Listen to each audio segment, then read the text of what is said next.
नमस्कार. प्राइम पॉइंटमध्ये मी सुहास आपल्या सगळ्यांचं स्वागत करतो.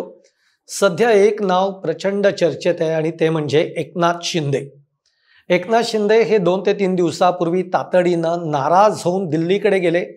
त्यांनी अमित शहांची भेट घेतली. असं म्हणतात की जवळपास 50 मिनिटं अमित शहांबरोबर त्यांची चर्चा झाली. या चर्चेत त्यांनी नाराजी व्यक्त केली. यावर मी व्हिडिओसुद्धा कालच केलेला आहे. त्या व्हिडिओला सुद्धा तुम्ही खूप चांगली पसंती दिलीत. पण मी आज पुन्हा एकदा त्याच मुद्द्यावर व्हिडिओ करतोय. याचं कारण असं की आज मला दिल्लीतले आमचे जे काही मित्रमंडळ आहे किंवा आपले जे काही सूत्र आहेत, या सूत्रांकडनं जी माहिती मिळाली, ती माहिती जर त्या बातमीमध्ये त्या माहितीमध्ये जर का काही तथ्य असेल तर अतिशय धक्कादायक अशी ही माहिती आहे. आता ही माहिती काय आहे आणि ती धक्कादायक का आहे? तर एक तर मुळामध्ये एकनाथ शिंदे तातडीनं दिल्लीला गेले आणि ते अमित शहांना भेटले असं नाही, तर अमित शहांनी एकनाथ शिंदेंना दिल्लीला बोलावून घेतलं. ही त्यांची पूर्वनियोजित म्हणजे यापूर्वीच ही भेट प्लॅन करण्यात आलेली होती. ती त्याच दिवशी येण्याच्या दृष्टीनं प्लॅन करण्यात आलेली होती. आणि या भेटीमध्ये अमित शहांनी एकनाथ शिंदेंना जे काही सांगितलंय, जी माहिती आज मला मिळालेली आहे, ती माहिती खूप धक्कादायक आहे. काय आहे हे आपण बघणार आहोत या व्हिडिओमधनं. तुम्हाला व्हिडिओ आवडला तर लाईक करा, शेअर करा आणि आमचं चॅनल अर्थातच सबस्क्राईब करा. प्रश्न असा आहे की नाराज झालो आणि तातडीनं दिल्लीला गेलो आणि गृहमंत्र्यांना भेटलो, हे इतकं सहज सोपं नाही आहे. जरी तुमचे कितीही चांगले संबंध असले तरी अमित शहा हे देशाचे गृहमंत्री आहेत. त्यांच्याकडे इतका वेळ नाही आहे की इतक्या 11th आवरला कोणी आलं आणि त्याच्याशी आपण इतके मिनिटं बोललो. तर त्यामुळे दिल्लीकडनं जी माहिती मिळाली ती हीच मिळतीये की ही जी भेट झाली आहे ही पूर्वनियोजित होती. अमित शहांनी एकनाथ शिंदेंना त्याच दिवशी, परवाच्या दिवशी बोलावून घेतलेलं होतं आणि हे आधीच ठरलेलं होतं. आता ही भेट मग ही अमित शहांनी एकनाथ शिंदेंना का बोलावलं? म्हणजे अमित शहांना असं काही स्वप्न पडलं का की एकनाथ शिंदे नाराज झालेले आहेत वगैरे? तर असं काहीच नाही आहे. म्हणजे एकनाथ शिंदे नाराज झालेत आणि म्हणून ते दिल्लीला गेलेत आणि अमित शहांना भेटलेत असं नाही आहे. एकनाथ शिंदे नाराज आहेत का? तर आहेत. पण मग अमित शहांनी का बोलावून घेतलं? तर अमित शहांनी यासाठी बोलावून घेतलं, त्यांनी या भेटीमध्ये एकनाथ शिंदेंना हे सांगितलं की तुम्ही लवकरात लवकर तुमची शिवसेना जी आहे ती भाजपमध्ये मर्ज करा आणि याबाबतचा जो निर्णय आहे तो तुम्ही तातडीनं घ्यावात. कारण यापूर्वी सुद्धा मी तुम्हाला सांगितलेलं आहे की तुम्ही भाजपमध्ये विलीन व्हा. याला देखील बराच वेळ गेलेला आहे. पण आता देखील मी बोलावून यासाठी घेतलंय की तुम्ही लवकरात लवकर शिवसेना भाजपमध्ये विलीन करा. बसला धक्का? म्हणजे मुळामध्ये हे सांगण्यासाठी किंवा हे यापूर्वी देखील अमित शहांनी एकनाथ शिंदेंना सांगितलं होतं की शिवसेना भाजपमध्ये विलीन करा आणि काल बोलावून, परवा बोलावून सुद्धा हेच सांगितलंय की याबाबतचा तुमचा निर्णय जो काही आहे तो लवकरात लवकर घ्या. आता हे सगळं ऐकल्यानंतर मला एकदम सगळा फ्लॅशबॅक आठवला. तो फ्लॅशबॅक म्हणजे 2022 मध्ये शिवसेना फुटली. एकनाथ शिंदेंच्या बरोबर जवळपास 40 आमदार हे शिवसेना, मूळ शिवसेनेतनं बाहेर पडले. इथपर्यंत आपण असं सगळं म्हणतो की हे सगळं प्लॅन्ड होतं, यामागे मोठी शक्ती होती, मग ती भाजपच होती किंवा हे सगळं रणनीती घडवण्यामागे अमित शहा आहेत आणि मग महाराष्ट्रातलं काम देवेंद्र फडणवीस बघतायत. हे सगळं प्लॅन्ड होतं. प्लॅन काय होतं? तर प्लॅन हे होतं की शिवसेनेतनं फुटायचं आणि भाजपमध्ये मर्ज व्हायचं. 2/3 मेजॉरिटीनी जर का तुम्ही फुटलात तर तुम्हाला निवडणुकांना सामोरं जावं लागणार नाही. इथपर्यंतचा हा प्लॅन फिक्स्ड होता. पण नंतर चिन्ह आणि नाव हे मग जसजशी संख्या वाढत गेली तसतसं स्क्रिप्टही बदलत गेलं आणि मग नंतरचं बदललेलं स्क्रिप्ट की चिन्ह आणि नावावर एकनाथ शिंदेंनी दावा केला. ही त्यावेळची माहिती जी आपल्याकडे आहे ती मी तुम्हाला सांगितली. आता दुसरी गोष्ट की महाराष्ट्रामध्ये जे सध्या चालू आहे, ज्या पद्धतीचं राजकारण चालू आहे, ते म्हणजे एकनाथ शिंदेची कोंडी केली जातीये, ती त्यांच्या बालेकिल्ल्यात म्हणजे ठाण्यातच केली जातीये. कल्याण डोंबिवलीमध्ये त्यांच्या सुपुत्रांची कोंडी केली जातीये. नवी मुंबईकडनं गणेश नाईक ठाण्यामध्ये नवी मुंबईमध्ये एकनाथ शिंदेंना टार्गेट करतायत. दुसरीकडे देवेंद्र फडणवीस एकनाथ शिंदेंना काम करू देत नाहीयेत वगैरे वगैरे. या सगळ्या चर्चा ज्या आहेत, या चर्चांमध्ये तथ्य असेल आणि त्यामुळे निश्चित एकनाथ शिंदे हे सध्या नाराज आहेत, ही वस्तुस्थिती काही लपून राहिलेली नाही. आणि या नाराजीचा सगळा एक उघड, नाराजीचा सगळा एक ड्रामा किंवा सगळी घटना ही आपण गेल्या 8 दिवसापूर्वी मंत्रालयामध्ये जे घडलं ती आपण बघितलेली आहे. पण मग आता हे मर्ज करणं भाजपमध्ये ही काय खेळी आहे किंवा ही नेमकी काय गंमत आहे? तर आता याचे जर का काही आपल्याला, कारण याच्या बाबतीमध्येही एकनाथ शिंदेंच्या तक्रारीमध्ये असा एक भाग होता की स्वर्गीय बाळासाहेब ठाकरे यांच्या समितीवर कुणाची वर्णी लागलेली आहे अध्यक्षपदावर, तर ती उद्धव ठाकरेंची लागलेली आहे. आणि ती कोणी केलेली आहे? तर ती देवेंद्र फडणवीसांनी केलेली आहे, ज्याचा राग हा एकनाथ शिंदेंना प्रचंड आलेला आहे. कारण या कृतीतनच बाहेर मेसेज असा जातो की याचा अर्थ खरी शिवसेना ही उद्धव ठाकरेंची आहे. आणि त्यामुळे एकनाथ शिंदे हे प्रचंड नाराज झाले त्या गोष्टीपासून. तर ते जास्त झाले की ते अमित शहांशी ते बोललेही असतील, म्हणजे भेटीमध्ये काही चर्चा झालीच नाही यांच्या नाराजीची असं मी म्हणत नाही आहे. पण या सगळ्या चर्चांनंतर अमित शहांनी काय सांगितलंय, तर तुम्ही शिवसेना ही भाजपमध्ये विलीन करा. आता त्यासाठी त्यांना तातडीनं याबाबतचे निर्णय तुम्ही घ्या असं सांगण्यात आलंय. आता हे का घडत असेल किंवा हे का होणार असेल, जर या बातमीमध्ये या सगळ्या आपल्या सूत्रांनी दिलेल्या माहितीमध्ये जर तथ्य असेल, तर हे सगळं का घडतंय?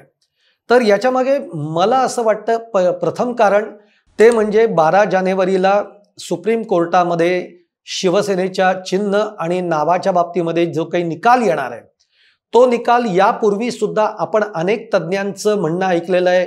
विश्लेषक सुद्धा असं म्हणतायत की हा निकाल जो आहे तो उद्धव ठाकरेंच्या बाजूनी जास्त जाण्याची शक्यता आहे.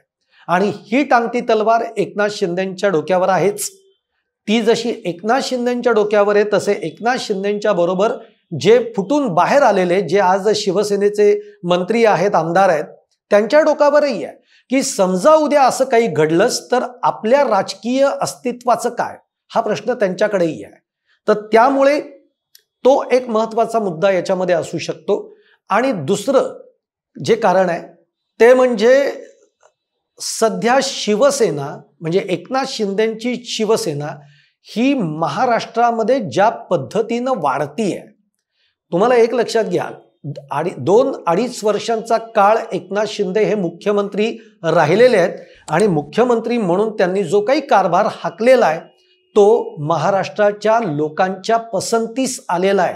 म्हणजे आपण म्हणतो ना की चांगले मुख्यमंत्र्यांच्या नावामध्ये एकनाथ शिंदेंचं नाव हे त्याच्यामध्ये जोडलं गेलेलं आहे आणि त्यांनी तसं कामही केलेलं आहे. आणि त्यानंतर आपण बघितलं की एकनाथ शिंदेंच्या नेतृत्वामध्ये निवडणुका झाल्या. लाडकी बहीण योजना ही एकनाथ शिंदेंनी मुख्यमंत्री लाडकी बहीण योजना आणली, ज्याला खरं तर अजित पवार, देवेंद्र फडणवीस यांचा विरोध होता. तो विरोध यासाठी होता की महाराष्ट्राच्या तिजोरीवर याचा ताण येईल. पण तरीही एकनाथ शिंदेंनी ती योजना राबवली आणि या योजनेमुळे विधानसभेमध्ये महायुतीला घवघवीत यश मिळालं आणि ते अगदी बट नॅचरल आहे. आणि तेव्हा एकनाथ शिंदेंना असं वाटलं की या यशामुळे आपल्याला पुन्हा एकदा मुख्यमंत्री पदाची संधी मिळेल, पण ती मिळाली नाही. शेवटी देवेंद्र फडणवीस आहेत, चाणक्य आहेत, त्यांनी जवळपास 130 जागा या निवडून आणल्या आणि अकसुकच ते मुख्यमंत्री पदाची माळ जी आहे ती देवेंद्र फडणवीसांच्या गळ्यात पडली. ही नाराजी एकनाथ शिंदेंची लपून राहिली नाही, त्यांनी वारंवार ते सांगितलं आणि आजही त्यांना असं वाटतंय की मुख्यमंत्री आपल्यालाच व्हायचंय किंवा आपणच व्हावं. आणि यासाठी ते वारंवार दिल्लीकडे या गोष्टीची सूचित ते करत असतात. तर त्यामुळे हा त्यातला एक महत्त्वाचा भाग आहे की जी शिवसेना आहे एकनाथ शिंदेंच्या नेतृत्वातली, ही शिवसेना महाराष्ट्रामध्ये सध्या मोठ्या प्रमाणावर वाढतीये आणि ही शिवसेना वाढणं किंवा एकनाथ शिंदेचं प्रस्थ वाढणं हे भाजपसाठी नुकसानकारक आहे किंवा भाजपला हे मुळीच पटणारं नाहीये की शिवसेना वाढतीये किंवा एकनाथ शिंदेची शिवसेना वाढतीये. कारण ती जर वाढली तर हिंदुत्वाचा मुद्दा येतो आणि भाजपला महाराष्ट्रामध्ये हेच सांगायचंय की खरं हिंदुत्व हे फक्त भाजपाचं आहे, ते काही शिवसेनेचं नाहीये. आणि म्हणून ती वाढण्याच्या आतच जर का अशा पद्धतीने आपण त्यांचे पंख कापले किंवा त्यांना आपल्याकडे मर्जच केलं तर भाजपची ताकद ही दुपटीनं वाढेल. म्हणून तशा पद्धतीचा प्रस्ताव हा एकनाथ शिंदेच्या समोर, जेव्हा तुम्हाला आठवत आहे की अमित शाह मुंबईत आले होते, पुण्यात आले होते, तेव्हाही त्यांनी एकनाथ शिंदेची भेट घेतली होती आणि ती सेपरेट घेतलेली होती. तेव्हा देवेंद्र फडणवीस सुद्धा नव्हते. त्यावेळेला सुद्धा असं म्हणतात की हाच प्रस्ताव अमित शहांनी दिला आणि आता देखील बोलवून त्यांनी फक्त एवढंच विचारलेलं आहे की तुम्ही या प्रस्तावावर काय विचार केलाय, तो आता लवकरात लवकर आम्हाला कळवा. हा त्यातला दुसरा महत्वाचा मुद्दा मी सांगितला की हे वाढत आहे. आता तिसरा महत्वाचा मुद्दा मी सांगतो. तिसरा महत्वाचा मुद्दा असा आहे की एकनाथ शिंदेच्या शिवसेनेमध्येच आता 2 गट पडलेले.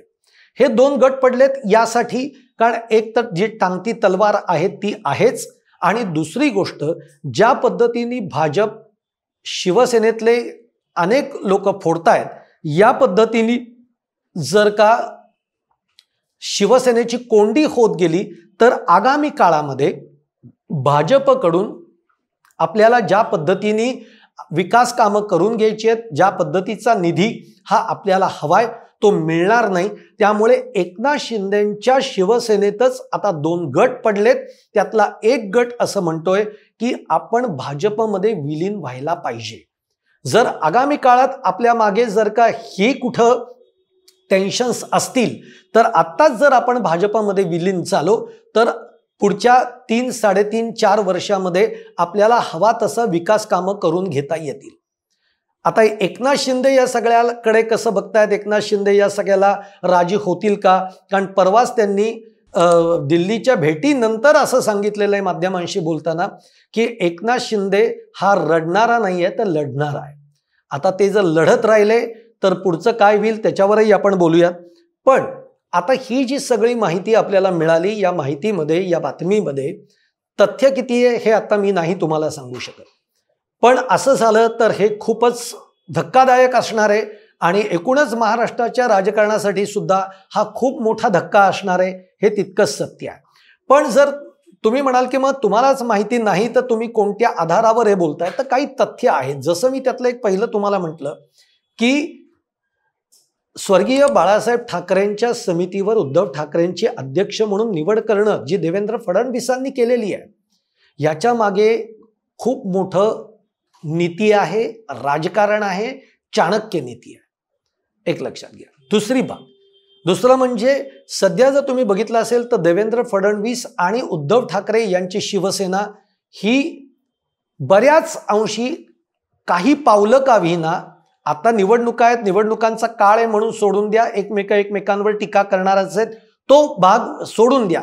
पण निवडणुका लागण्याच्या आधी जर तुम्ही बघितलं असेल तर उद्धव ठाकरे आणि देवेंद्र फडणवीस, आदित्य ठाकरे, देवेंद्र फडणवीस यांच्या भेटीगाठी वाढल्या आहेत, हे तर आपल्याला माहिती आहे. सामनामधनं देवेंद्र फडणवीसांचं कौतुक करणारा संपादकीय सुद्धा आपण बघितलेला आहे. म्हणजे एकूण ही जवळीक आपल्याला कुठेतरी वाढताना बघायला मिळतीये. हा एक आपण जर याची तर्क या बातमीमध्ये किंवा या माहितीमध्ये तथ्य असू शकतं का असं जर का शोधण्याचा प्रयत्न केला तर हा एक तर्क आपण त्याच्यामध्ये लावू शकतो. आणि भाजपला एक गोष्ट कदाचित कळून चुकलेली आहे की एकनाथ शिंदेंना जेवढा महाराष्ट्रातनं ज्या पद्धतीने एक जनाधार आपल्याला अपेक्षित होता तसा तो नाही, जो अजूनही उद्धव ठाकरेंकडे आहे.